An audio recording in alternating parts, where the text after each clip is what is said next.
করো না রে যুবক,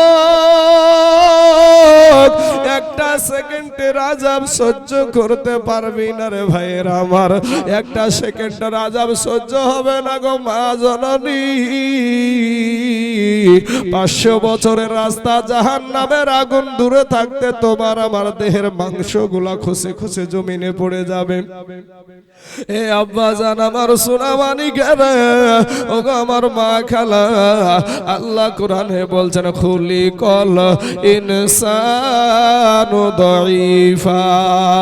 আমার আল্লাহ বলে বান্দারে, আমি তোকে বড় দুর্বল করে সৃষ্টি করেছি রে বান্দা। ওরে বান্দা তুই বড় দুর্বল। আমার সাগর দিঘির আব্বা জানেরা গো, ও গো আমার ফুল শহরের মা খালারা, আপনি বড় দুর্বল গো মা। আমার আল্লাহ কোরআনে বলছেন দুর্বল, অতএব আপনাকে মেনে নিতে হবে আপনি বড় দুর্বল। আপনি বলবেন দুর্বল কিসের? 4-5 খান থানা মিলে ইলেকশনের টাইমে আমাদের বোম মারা বন্ধ করতে পারে না।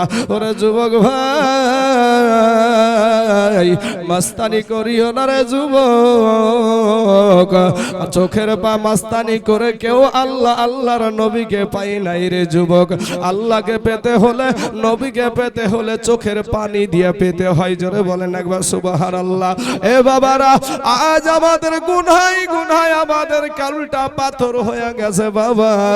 আমাদের চোখে পানি আসে নাই রে ভাই, আমাদের চোখে পানি আসে নাই। যারা বাবাজি আল্লাহকে খুশি করতে চাও, পাশে যদি কোনো মানুষের চোখ দিয়ে পানি বের হয়ে দোয়া করতে দেখেন, ওই ব্যক্তিকে বলবেন আমার তো চোখে পানি আসে না গো চাচা, আমার জন্য একটু দোয়া করিয়ে না।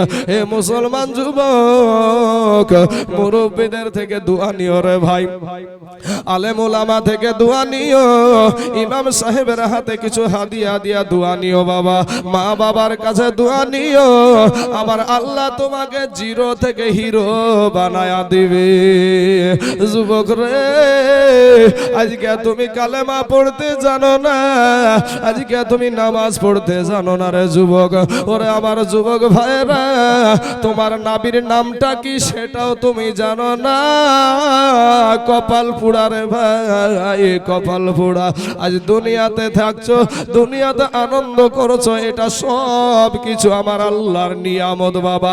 আল্লাহর নিয়ামতের বাঁধে, আল্লাহর নিয়ামতের বাইরে একটা সেকেন্ড আপনার চলার ক্ষমতা নাই। এখন যদি আল্লাহ বাতাসটাকে স্তব্ধ করে দেয়, এখানেই সবগুলা বাবা যে আমরা সাটপাট হয়ে যাব। এ মুসলমান, আমার আল্লাহ পাক রব্বুল আলামিনের নিয়ামত পানি যদি বন্ধ হয়ে যায়, তাহলে বাবা আমরা পানি বগরে শেষ হয়ে যাব। আজকে ভারতের জমিনে, এই ইন্ডিয়ার জমিন থেকে একটা জিনিস আমরা বাবাজি আমরা ভাবতে শুরু করে দিয়েছি। দেখেন আজকে ইরান, ইসরায়েল, আমেরিকা যুদ্ধ চলছে বাবা। হুরমুজ ফুলানি নামে একটা সাগরকে বন্ধ করে দেওয়া হয়েছে। দেখেন বাবারে, আল্লাহর নিয়ামতের পেট্রোল আসছে না, আল্লাহর নিয়ামতের গ্যাস বাবা আসছে না। ভারতের জমিনে অনেক হোটেলে খাবার বন্ধ হয়ে গেছে, অনেক হোটেলে খাবার পাচ্ছে না রে বাবা। বিদেশের জমিনে যেই সমস্ত যুবকেরা আছে, ওই যুবকেরা গ্যাসে রান্না করে খাওয়া দাওয়া করে। আজকে গ্যাসের অভাব। এ মুসলমান ভাই, আমার আল্লাহকে ডাকতে মন চাই না, নিজের শক্তি দিয়ে চলার ইচ্ছা খুব তোমার। আমি বলবো ভাই রে, দিলটা নরম করে দিয়া ফিরে সরে ভাই। আমার আল্লাহ বলে বান্দারে তুই বড় দুর্বল। এ বাবাজি আমরা দুর্বল। আমার আল্লাহ বাবা আপনাকে আমাকে বানাতে গিয়ে একবার নয়, দুইবার নয়, আমার আল্লাহ 4টা আল্লাহ পাক রব্বুল আলামিন কসম কেটেছে রে বাবা। ওয়াত্তিনি ওয়াযাইতুন ওয়া তুর সিনিন ওয়া হাযাল বালাদিল আমিন। আমার আল্লাহ 4 বার কসম কেটেছে, কিন্তু তুই এত আল্লাহর নাফরমান, আল্লাহর সাথে মাস্তানি দেখাও। তোমার মতন ছেলে যদি নামাজ নাও পড়ে, আমার আল্লাহর কোনো যায় আসে না রে বাবা। কিন্তু ভাই গো, তোমার কপাল, তোমার কবরকে তুমি আগুন তৈরি করেছো, তোমার কবরে তুমি সাপ তৈরি করেছো। ওই কবরে যাওয়ার পূর্বে ভাই ফিরে এসো, তওবা করে আল্লাহর কাছে ক্ষমা চাও, আমার আল্লাহ তোমার জীবনের সমস্ত গুনাহকে মাফ করায়া দিবে। জোরে বলেন সুবহানাল্লাহ। এরে যুবক, আমার আল্লাহ বলে বান্দা রে, আমি তোকে দুর্বল করে সৃষ্টি করেছি রে বান্দা। বান্দা রে, তুই দুর্বল হওয়ার কারণে তোর উপরে আমার মায়াটাও বেশি। জোরে বলেন একবার সুবহানাল্লাহ। বাপ, আল্লাহ পাক দুর্বল হওয়ার কারণে আমাদের প্রতি আল্লাহর মায়া বেশি। শুধু আল্লাহর মায়া বেশি তা না, আপনারও দুর্বলের প্রতি মায়া বেশি। আপনারা বলবেন কিরকম করে? দেখেন, একটা এক্সাম্পল দিই ভাই। একটা 20,000 টাকা দিয়ে একটা মোবাইল কিনলেন, আপনি বাড়িতে নিয়ে এসে নতুন মোবাইল চেয়ারে রেখেছেন। আপনার দুইটা বেটা, একটার বয়স হলো 12 বছর, একটার বয়স হলো 2 থেকে 4 বছর, 3 থেকে 4 বছর। তো বড় বেটাটা মোবাইলটা ফেলে দিয়ে ভেঙে ফেলেছে। বাপ বলছে, হারে আমি কত কষ্ট করা টাকা দিয়ে আমি এই মোবাইলটা কিনে নিয়ে এসেছি, তুই এখনই ফেলে দিয়ে ভেঙে ফেলবি। 2 থাপ্পড় কিন্তু লাগিয়ে দিবে বড় বেটাকে, যে হারামজাদা আমি এখনই কিনে নিয়ে এসো না, তুই ভেঙে ফেললি। ওই একই অপরাধ 3 থেকে 4 বছরের ছেলেটাও করেছে। বড় বেটাকে 2 থাপ্পড় দিয়েছে। 4 বছরের ছেলেটাকে যদি থাপ্পড় দিতে যায়, বাপ জানে যে একে যদি থাপ্পড় দিতে হলে ই পটল তুলবে, এই পটল তুলবে। বাপ তখন আর থাপ্পড় মারে না, কি করে, চোখগুলাকে দেখবেন গরমিয়ে তাকায়, চোখগুলাকে বড় বড় করে তাকায়। বাপ এইরকম তাকানোর কারণে দেখবেন ওই ছেলেটা বুঝতে পারে যে আমার বাবা রেগে গেছে, আমার বাবা রেগে গেছে। তখন ছেলেটার চেহারাটা, আকৃতিটা আলাদা হয়ে যায়, ঠিক না ভাই? আলাদা হয়ে যায়। তখন বাপ বুঝতে পারে যে আমার এইভাবে তাকানোর কারণে আমার বেটার কলিজা ফাটছে। সঙ্গে সঙ্গে বাপ করে কি, অমনি কোলে তুলিলে, বুকে তুলিলে বলে, বাবা তোমাকে বলি নাই, তোমার মাকে বলেছি, নাহলে তোমার ভাইকে বলেছি। এই কথা ব্যবহার করি না ভাই আমরা? তাহলে বড়রাকে কিন্তু 2 থাপ্পড় লাগালছে, একে মারে না, শুধু তাকালছে বাবা। এরপরে বলছে তোকে বলিনি, আয় তোর ভাইকে বলেছি। এখান থেকে বোঝা যায় যে দুর্বলের প্রতি আপনারও মায়াটা বেশি। আমার আল্লাহ বলে, বান্দা রে, তুই দুর্বল হওয়ার কারণে তোর উপরে আমার মায়াটাও বেশি। ওরে বান্দা শোন, তোর চাইতে আমি শক্তিশালী জীব আমি উট বানায় আছি রে বান্দা। তোর চাইতে শক্তিশালী জীব আমি হাতিকে বানায় আছি, তোর চাইতে শক্তিশালী জীব আমি গরুকে বানায় আছি, তোর চাইতে শক্তিশালী জীব আমি মহিষকে বানায় আছি। ওরে বান্দা, তুই দুর্বল হওয়ার কারণে ওরে বান্দা তোর উপরে আমার মায়াটা বেশি। বান্দা রে, তুই বড় দুর্বল, কিন্তু ওই চোপায়া জানোয়ার শক্তিশালী জীবগুলাকে আমি আল্লাহ বান্দারে তোদের গোলাম বানায়া দিয়েছি। জোরে বলেন সুবহানাল্লাহ। ওয়াজের সাথে বাস্তবে মিল আছে না নাই ভাই? একটা উট মানুষের ইশারায় চলে না, চলে না গো বাবজি?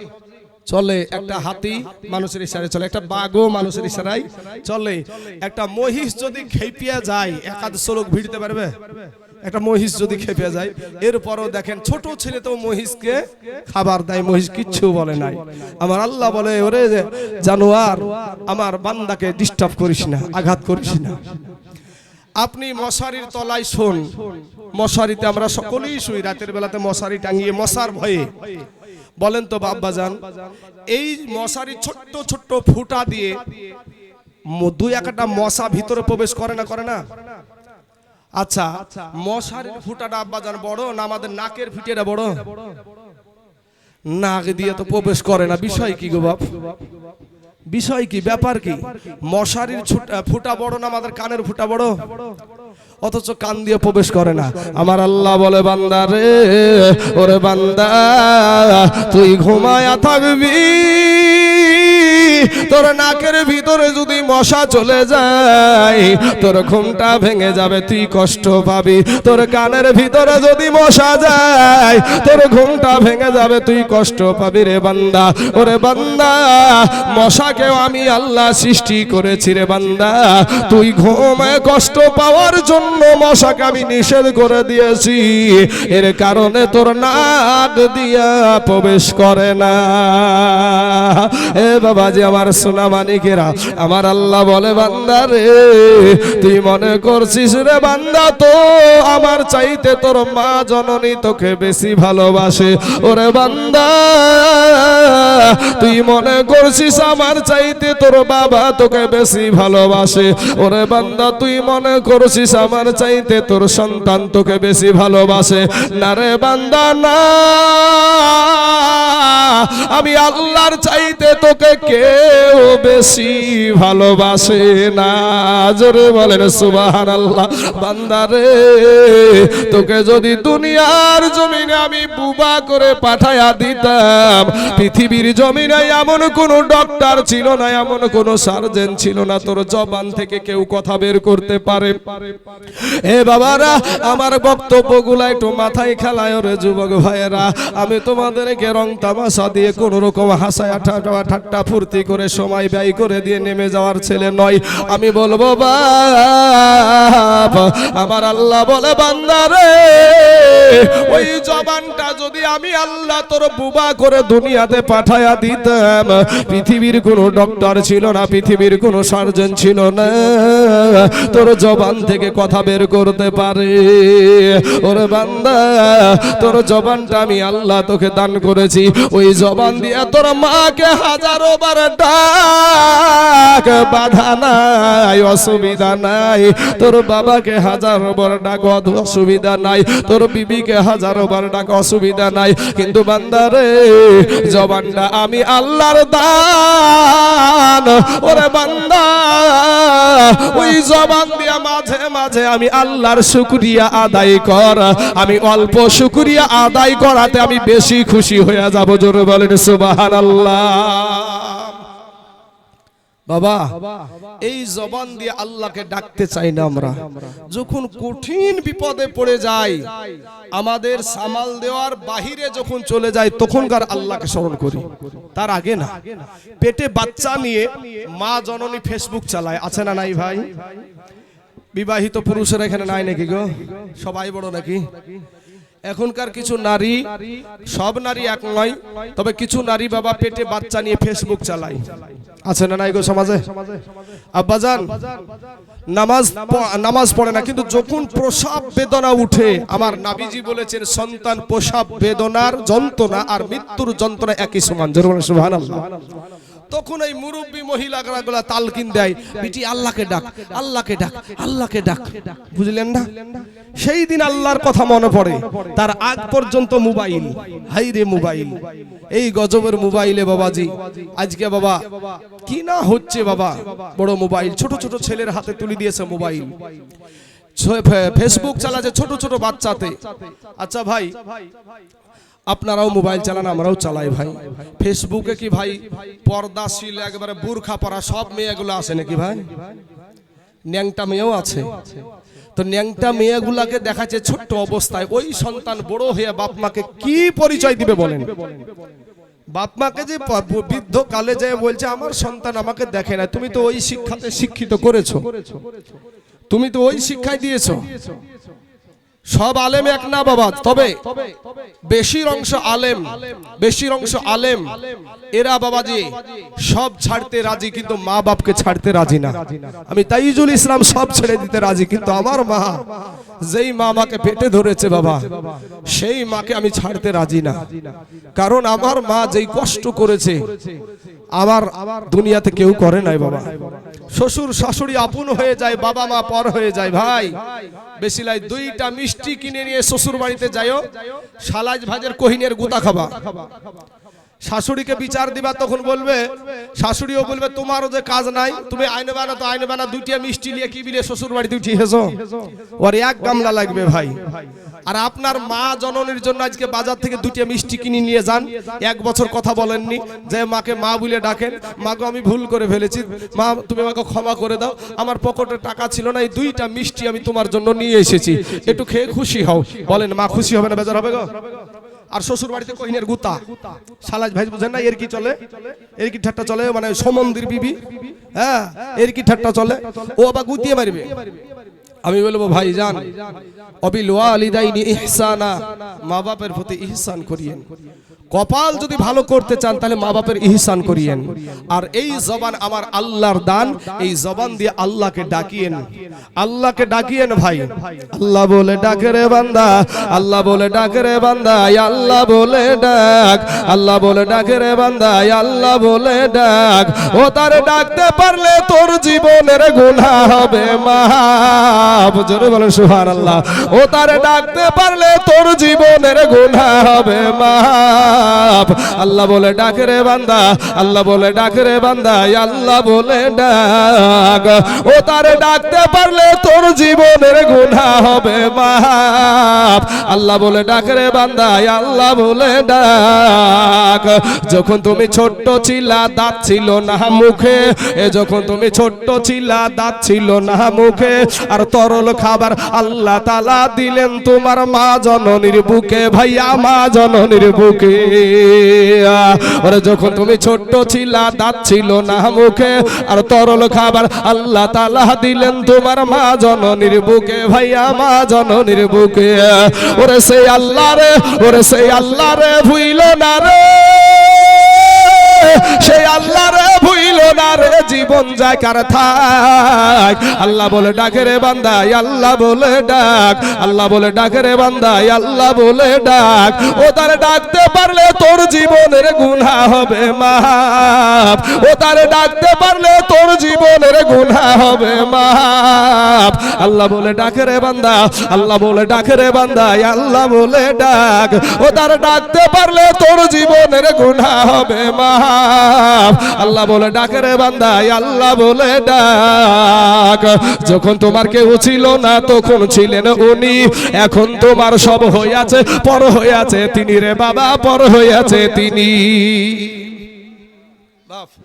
এখানে একটা জিনিস বুঝাইয়া দিই, আপনি আমি যখন মায়ের পেটে ছিলাম জীবিত ছিলাম না মরা ছিলাম? কথা বলেন না কেন গো?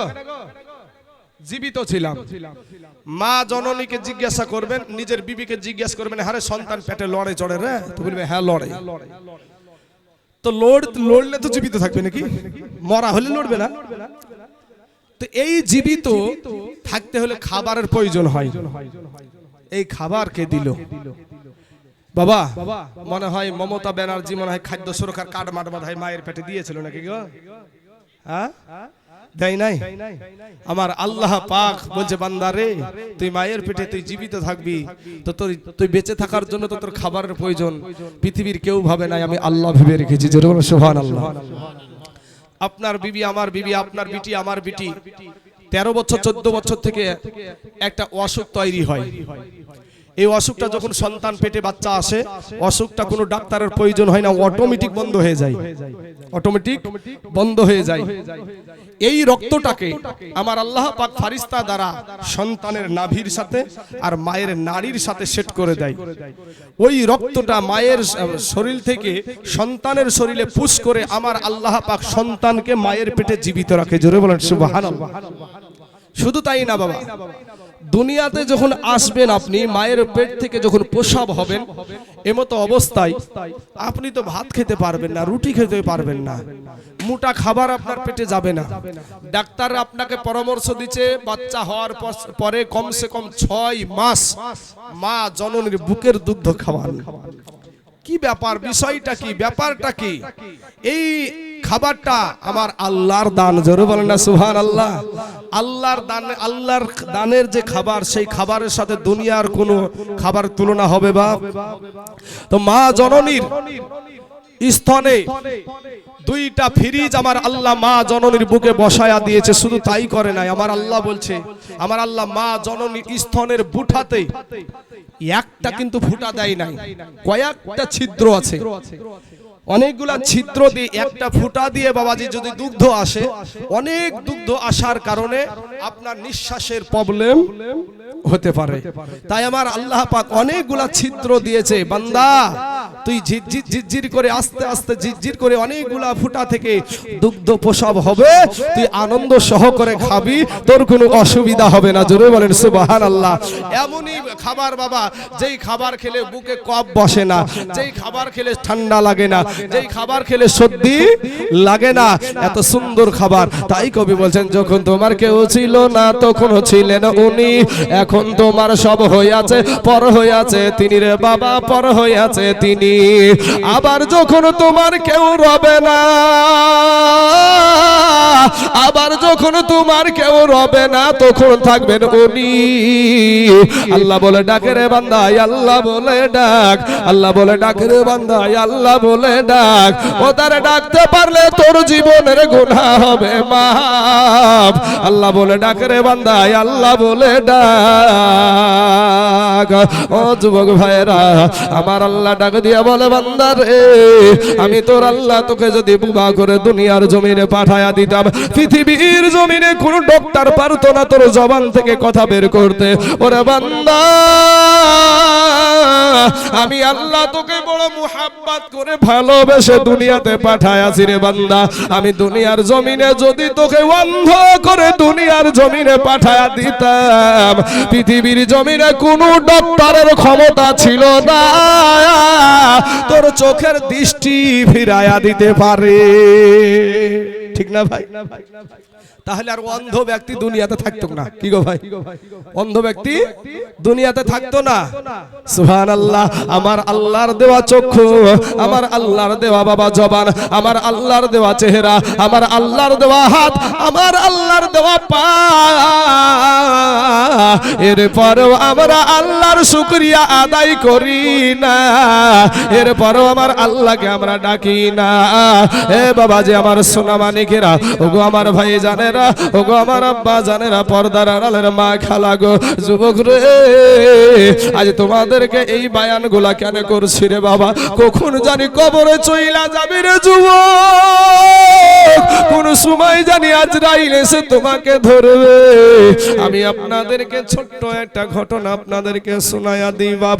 ও যুবক রে, আজকে তুমি নায়ক নায়িকার পোশাক তুমি ভালো লাগে তোমার, আজকে আমার নবীর আদর্শের পোশাক ভালো লাগে না। ওরে যুবক ভাইরা, আজ সুন্নাতি লেবাস তোমার ভালো লাগে না। ওরে যুবক ভাইরা, ও মা খালারা গো, মা ফাতেমার পোশাক তোমার ভালো লাগে না। কোন নায়িকা কেমন পোশাক পরেছে সেটা তোমার পছন্দ, সেটা তোমার দেখতে তোমার বাবা কিনতে মন চাই, কিন্তু মা গো ফিরে এসো, তওবা করে আল্লাহর কাছে ক্ষমা চাও, আমার আল্লাহ তোমার জীবনের সব গুনাহ মাফ করে দিবে। আমি একটা ছোট্ট কথা বলে নি, ছোট্ট ঘটনা একটু বলে দিই বাবা। ওরে যুবক ভাইয়েরা, তোমাদের জন্য এই বায়ানটা আমি করছি, কয়েক মিনিটের বায়ান বাবাজি। মোতার প্রান্তরে লড়াই হবে, মোতার প্রান্তরে যুদ্ধ হবে বাবা। ওই মোতার প্রান্তরে 1 লক্ষ কাফেরদের সৈন্যরে মুসলমান। ও যুবক রে, তোমাদের মতর যুবকেরা এই ইসলামকে প্রতিষ্ঠিত করেছে আমার নবীর পাশে দাঁড়িয়ে, আমার নবীকে সহযোগিতা করে।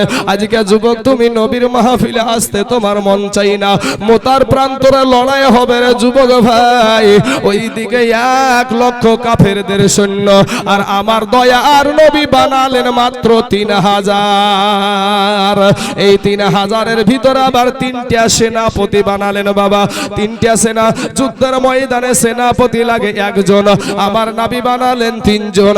এতে থেকে বোঝা যায় এই 3 জনের ভিতরে 1 জন বাড়ি ফিরবে না। এর জন্যই আমরা সুন্নিরা বলে থাকি নবী গায়েবের সংবাদদাতা। জোরে বলেন সুবহানাল্লাহ। কোন পাগলে বলে নবী গায়েবে জানে না, কোন পাগলে বলে নবী গায়েবে জানে না। এলেম শহর গো নবী শাহে মদিনা। ওরে কুরআন হাদিস পড়িলেই শুধু আলেম তো হয় না, আমার নবীর প্রেমে মজিল যারা তারাই মাওলানা বাবা। এ নবীর প্রেমে মজিল যারা তারাই মাওলানা। সম্মানিত আমার আব্বাজান, প্রথম নম্বর বলেন, কোথায় আমার পালক পুত্র যায়েদ? দাঁড়িয়ে যাও। সঙ্গে সঙ্গে বাবা দাঁড়িয়ে গেলেন।